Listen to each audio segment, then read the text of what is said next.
The golf cart came to a jerking stop inches from my driveway. I was elbow-deep in my truck's engine, trying to replace a busted radiator hose before the weekend, when I heard that familiar nasal voice. "Victor, we need to talk." I didn't have to look up.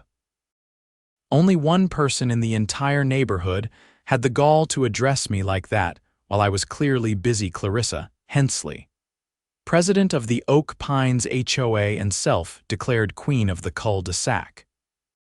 She climbed out of the golf cart wearing oversized sunglasses, a pastel blouse that probably cost more than my monthly mortgage, and a clipboard clutched like a weapon. I wiped my hands on a rag and sighed.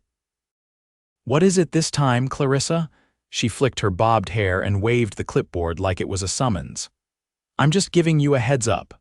My sister and her family are coming in from Scottsdale this weekend. I told them you'd be happy to show them around town, give them the Victor experience." I blinked. "Excuse me, you know," she said like I was the idiot, "your rustic charm, the local farmer's market, may be a hike through the canyon trails. They don't get to see real country life often.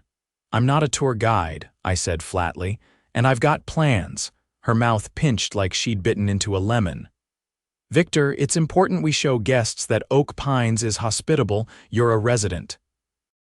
That makes you responsible for our reputation." I laughed. "No, Clarissa, that makes me responsible for my own property. Not entertaining your family." She huffed, scribbled something on her clipboard, and stormed off, muttering about non-compliance and disciplinary review. I thought that would be the end of it. It wasn't. Friday afternoon rolled around, and I was finishing up work in my garage when an SUV the size of a boat pulled up in front of my house.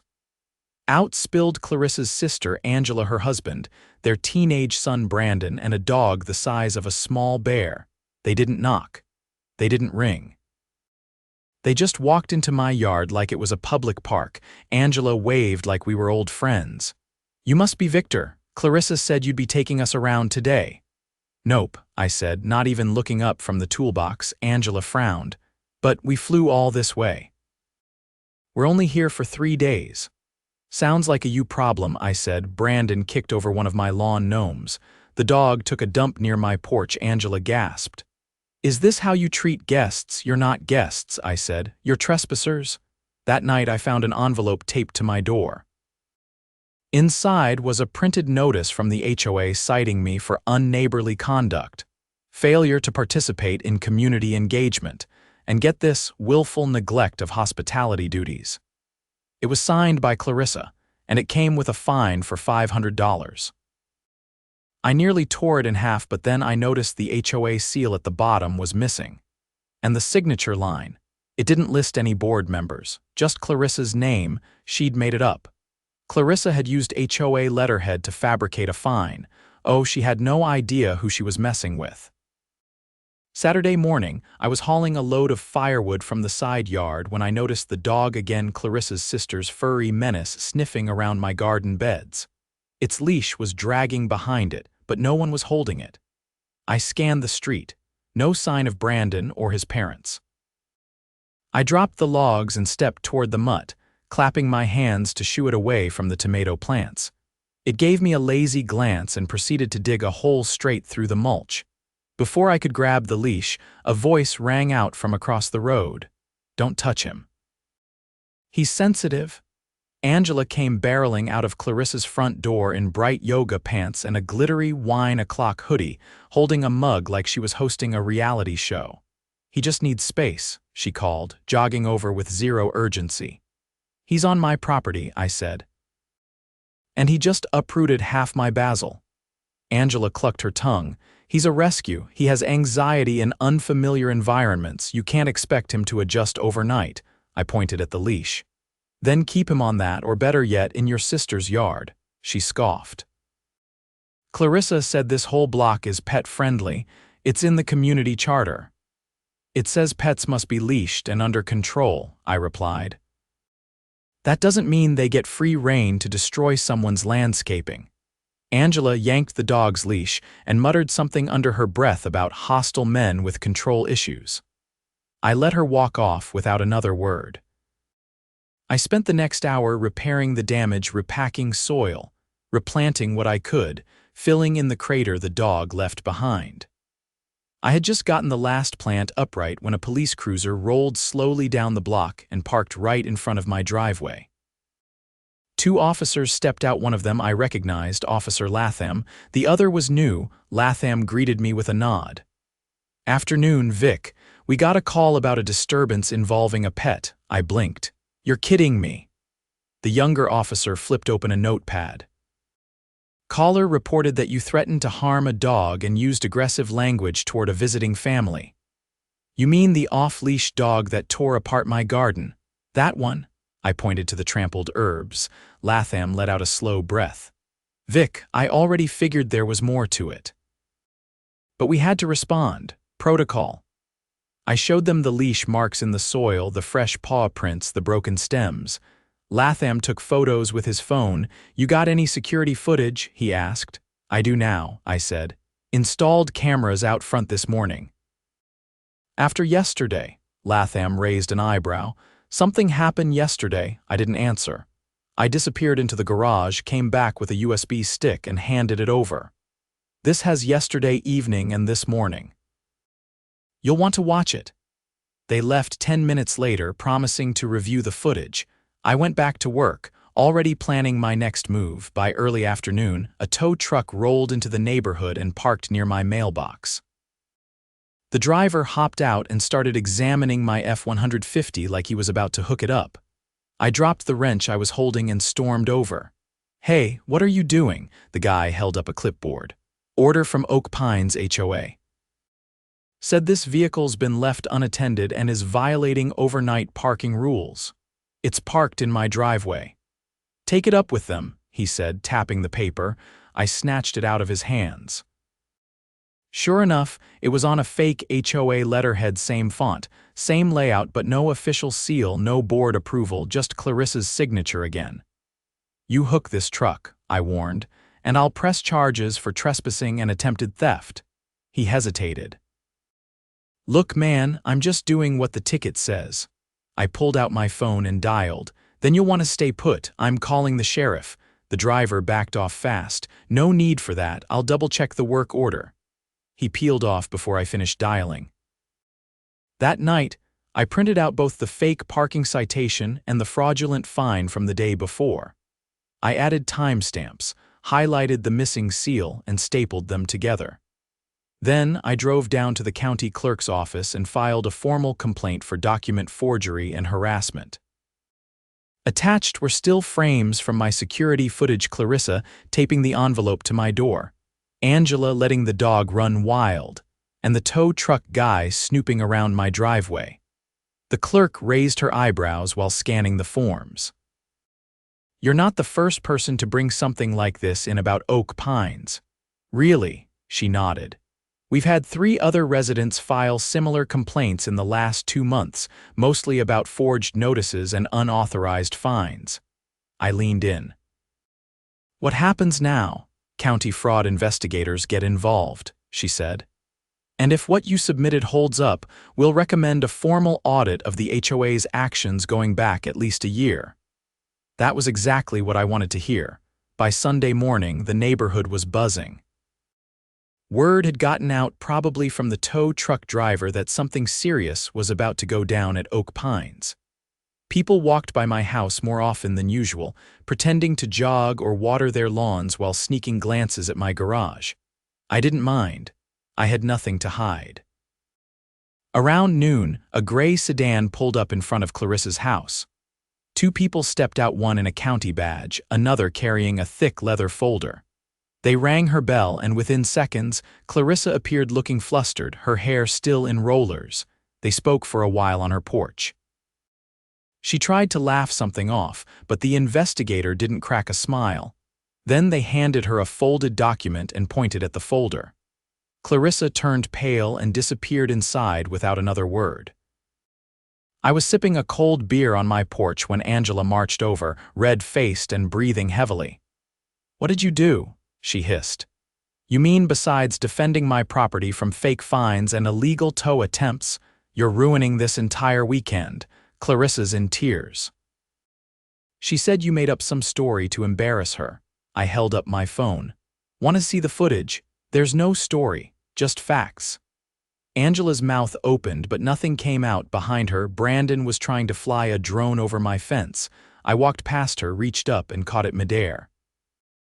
Tell your kid if he flies this over my property again, I'm reporting him for surveillance without consent.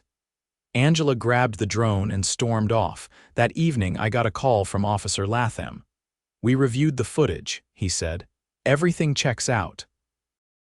The dog wasn't just on your property, it wrecked your garden, and the tow truck, definitely not authorized. We're escalating this to the county prosecutor. I leaned back in my chair, watching the sun dip behind the hills. Appreciate the call, Latham. One more thing, he added. You might want to attend the next HOA meeting. Rumor is there's going to be a vote to remove Clarissa from the board. I smiled for the first time that weekend. Wouldn't miss it for the world. Monday morning, I got a knock on my door just before sunrise. I was still in sweatpants, halfway through making coffee when I opened it to find my neighbor, Leo, standing there with a folder in one hand and a look of cautious excitement.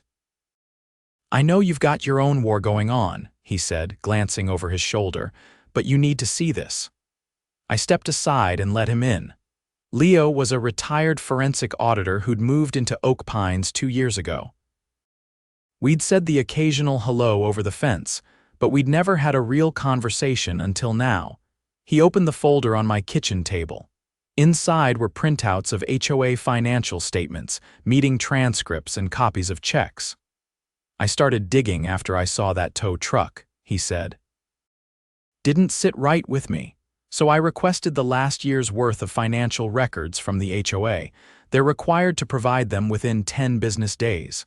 And they gave them to you, I asked. Eventually, he said. Clarissa stalled as long as she could, said the printer was down. Then claimed the treasurer was on vacation. I finally got this last night. And it's worse than I thought. He pointed to a series of line items labeled Community Beautification, with monthly withdrawals between $2,000 and $4,000, none of which matched any visible improvements in the neighborhood. The address these checks were deposited into, Leo continued. It's not the landscaper, not even a company. It's a P.O. box registered to someone named Marlene Voss. Never heard of her, I said. She's Clarissa's cousin, lives 2 towns over. I found a public filing showing she runs an LLC that's been inactive for 4 years. That's where the checks are going. I stared at the folder, my stomach turning. So she's laundering HOA funds through a shell company. Leo nodded. And based on the dates, it's been happening for at least 16 months. I grabbed my phone and called Officer Latham. He didn't need convincing. Within an hour, he and a plainclothes investigator from the Financial Crimes Unit were sitting at my kitchen table scanning documents. We've had our eye on a few HOAs in the county, the investigator said. But this is the first time someone handed us a paper trail this complete. Leo handed over an envelope with copies of everything. I want to see this woman off the board, he said, and I want the money back in our community.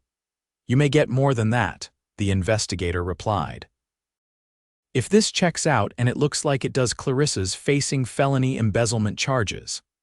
They left with the documents, and I locked my door behind them, already thinking about what would happen when the rest of the neighborhood found out. By noon, the HOA bulletin board next to the clubhouse had a fresh notice tacked to it, handwritten, not printed. It announced an emergency meeting scheduled for the following evening in response to unsubstantiated allegations and a breach of community trust by a resident spreading misinformation.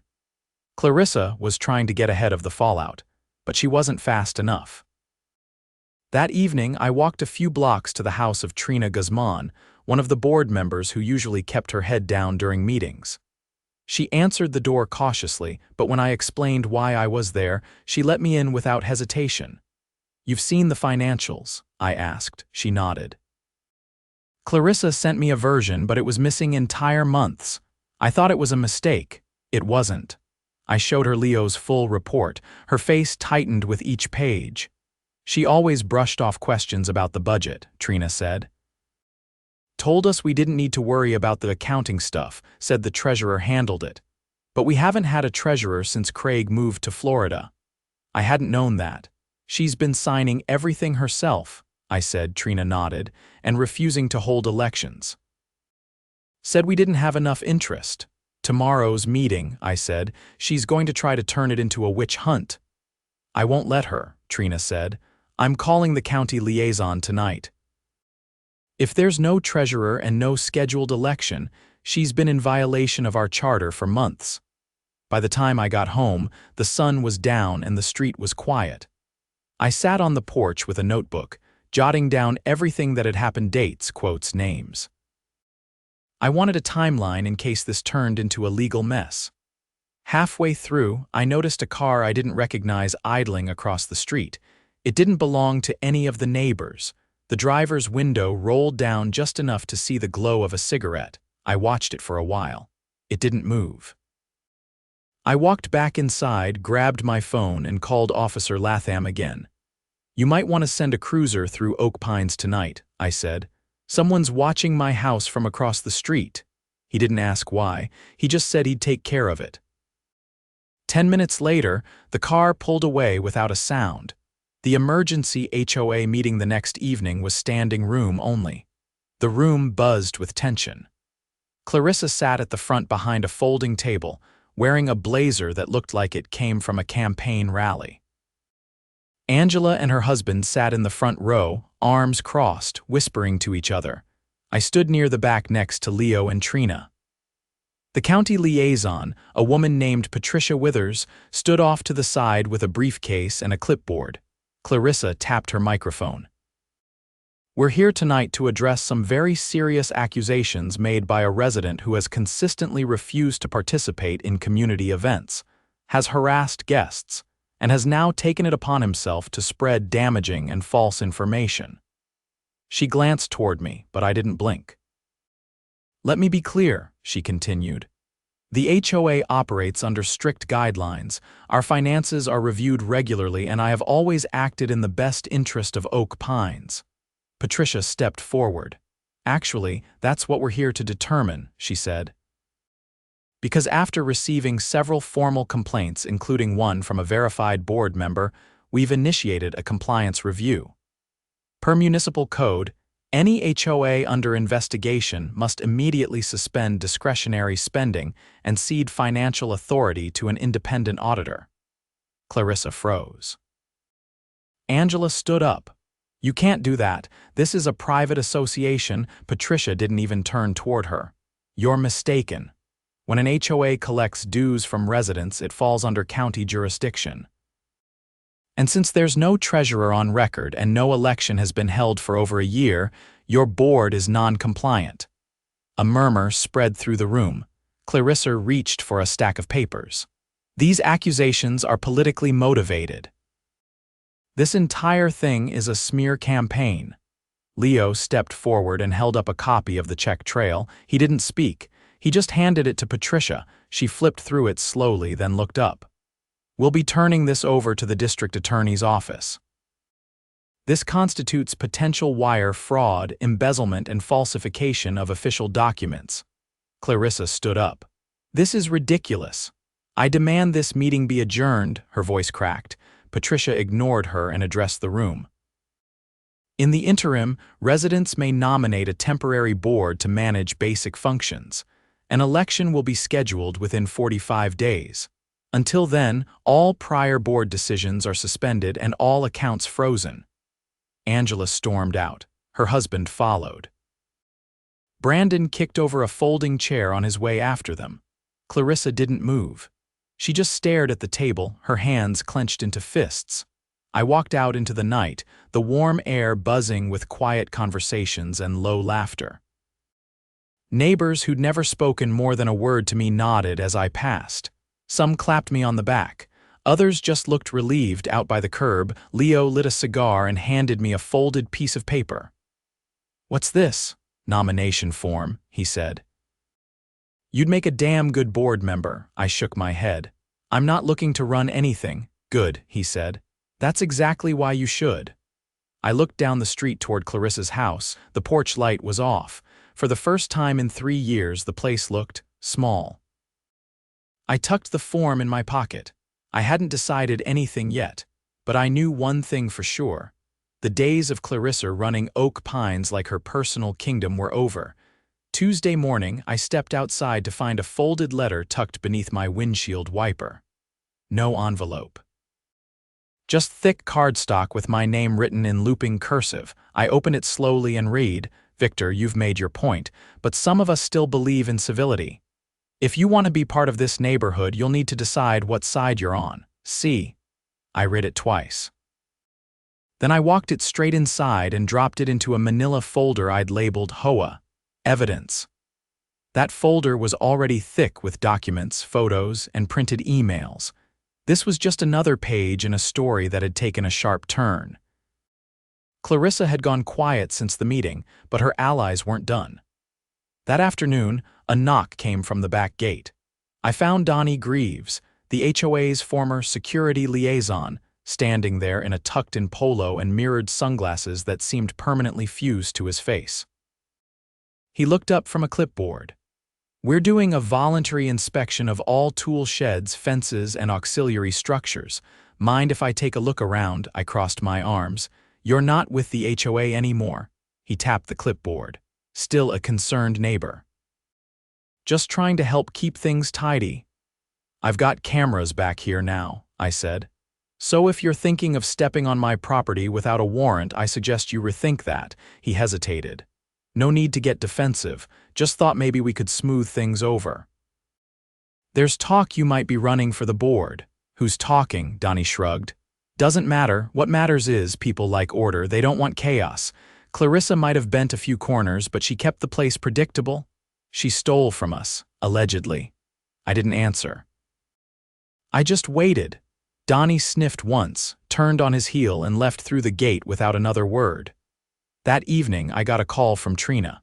She'd just gotten off the phone with the county's interim auditor, and the numbers were worse than expected. "Over $60,000 misappropriated," she said. "Transferred in chunks to that fake LLC, but that's not it. They found a second account, one no one on the board knew existed." My pulse quickened. "Whose name is it under?" Marlene Voss again. "But the address listed is Clarissa's." That explained the silence. She wasn't just in trouble, she was staring down prison time. Trina continued. "The county's filing charges, multiple counts. This isn't just a slap on the wrist. They've already frozen her personal assets." I hung up and sat in the quiet of my living room for a while. Outside, sprinklers clicked on across the street. Porch lights glowed like nothing had changed, but something had cracked underneath the surface of Oak Pines.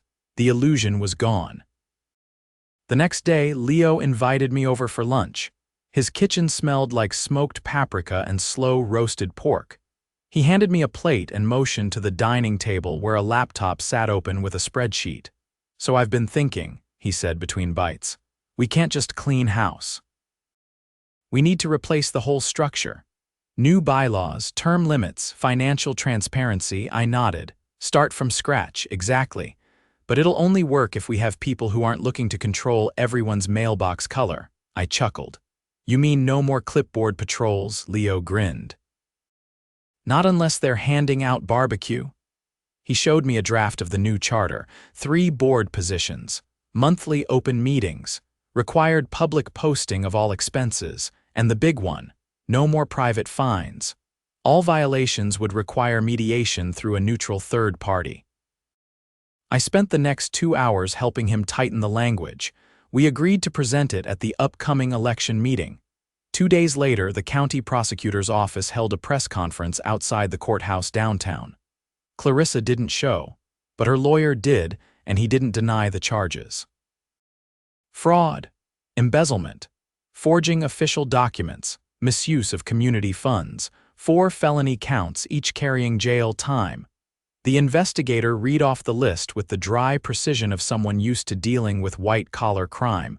The press asked whether any other residents were being investigated. The prosecutor confirmed that one other person, Angela's husband, Rick, had cashed 2 checks under the same fake business name. He was being charged as a co-conspirator. Angela, to no one's surprise, had already left town. That weekend, the neighborhood met under a big rented tent in the community park. Trina opened the meeting with a clear voice, laying out the charges, the consequences, and the plan for moving forward. Then she stepped aside, and Patricia Withers returned to the podium. "The county is placing Oak Pines under temporary administrative oversight," she said. "Residents will elect 3 interim board members today. Those members will serve until the end of the fiscal year, at which point a regular election will be held under the new charter." She motioned toward a folding table with a box of ballots and a sign and sheet. Leo stood and nominated me. I didn't argue. I knew that if I didn't run, someone like Donnie would. Voting took less than 20 minutes. By the end of the hour, the results were in. I had the most votes. Trina came in second, and a quiet woman named Ava, who I barely knew but had apparently worked in city planning, rounded out the trio. As Patricia handed us the results, she leaned in slightly and said, "You're going to want to look at the maintenance contracts next. Something tells me this rabbit hole goes deeper." She was right. The following week, Ava uncovered a series of no-bid contracts for landscaping, pool maintenance, and lighting repairs, all signed by Clarissa, and paid to companies registered out of state. None of them had performed any work. One company didn't even exist anymore. We sent the information to the county prosecutor. More charges were added to the case file. Back at home, I started noticing subtle changes. Neighbors waved instead of staring. Kids rode their bikes past my driveway without cutting across the lawn. Someone even returned my garden gnome, the one Brandon had kicked over, repaired and freshly painted. Leo hosted a block party that Sunday. Real food, real music, no speeches. Just people finally feeling like they weren't being watched with a telescope from behind a lace curtain. As I stood by the grill flipping burgers, a man approached with a hesitant expression. "Victor, right? I'm Mark. Just moved in last month." I shook his hand. "Welcome to Oak Pines," he glanced around. "Heard this place had a reputation, but folks say it's changing." "Yeah," I said. "Took a few bruises, but we're getting there," he nodded. "Glad to hear it. My wife's a nurse. She's had enough of power trips from hospital admin. Last thing we wanted was more of the same at home." I laughed. "You'll fit in just fine." As the sun dipped behind the rooftops, Trina walked over with a clipboard, not to issue violations, but to collect ideas. "Community garden," she said. "Dog area by the park, monthly potlucks."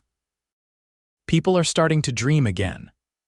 I looked around at the tables filled with neighbors, some I'd fought with, others I'd barely known, sharing food and stories like they belonged to something real. Clarissa's house sat dark at the end of the street. For sale sign in the yard. No more golf cart. No more clipboards. No more forged letters taped to doors. I didn't feel triumphant, just calm. We'd stood up, we'd cleaned house, and we'd built something better, not because we wanted power, but because we were tired of being told who we had to be in our own homes. And this time, we weren't backing down.